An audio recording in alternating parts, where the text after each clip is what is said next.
कभी सोचा है हम नमाज पढ़ना चाहते हैं मगर दिल नहीं मानता, कुरान खोलना चाहते हैं मगर वक्त नहीं मिलता। ये सब क्यों? ये वो निशानियां हैं जिनसे पता चलता है कि अल्लाह हमसे नाराज है। सबसे पहली निशानी यह है कि इंसान से नमाज की तौफीक छीन ली जाती है। दूसरी निशानी यह है कि इंसान हराम ताल्लुकात में मुब्तला हो जाता है। और अल्लाह की नाराजगी की तीसरी वजह यह है बुरे दोस्तों की सोहबत अच्छी लगने लगती है और नेक लोग बुरे लगने लगते हैं। चौथी निशानी इंसान वालिदैन की नाफरमानी करने लगता है। पांचवी निशानी इंसान गुनाह पर गुनाह करने लगता है।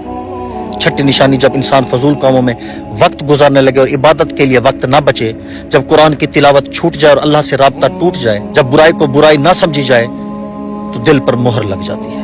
और जब तौबा और इस्तिग़फ़ार की तौफीक ना रहे तो समझ लो रब की नाराजगी अपनी इंतहा पर है। लेकिन अगर आज दिल में एक लम्हे के लिए भी ये ख्याल आए कि मैं बदलना चाहता हूं तो समझ लो अभी भी दारे तौबा खुला है, वापस लौट आओ।